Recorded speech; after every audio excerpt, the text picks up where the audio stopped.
A giant staircase to heaven. The Tower of Babel from Genesis chapter 11. Noah and his family lived in the land, and his children had children, and those children had more children. And then those children had even more. Well, you get the picture.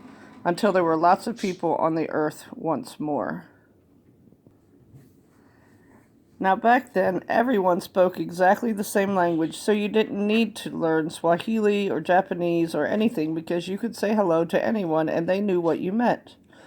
One day, everyone was talking and they came up with an idea.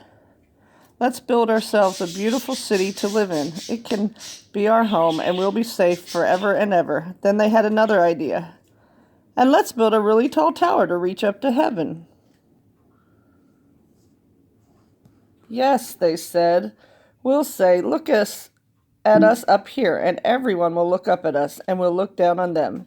And then we'll know we are something. We'll be like God. We'll be famous and safe and happy, and everything will be all right. So they got to work. Brick by brick, the tower grew higher and higher until it soared above the city, touching the sky. They built stairs in the tower to climb to the top. It was like a giant staircase to heaven. Look, they cheered, we're the ones. See what we can do with our very own hands?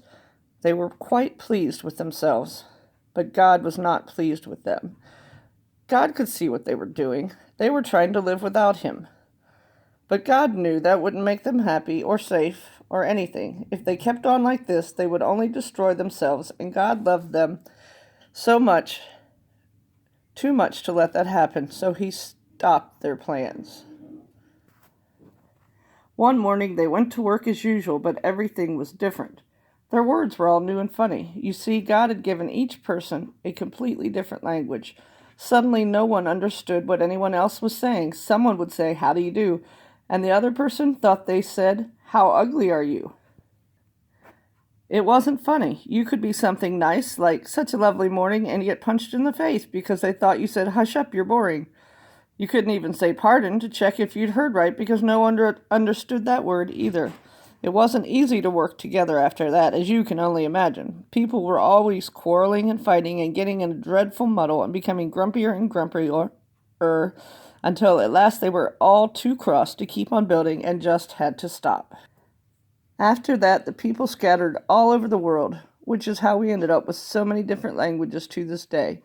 You see, God knew however high they reached, however hard they tried, people could not get back to heaven by themselves. People didn't need a staircase, they needed a rescuer, because the way back to heaven wasn't a staircase, it was a person.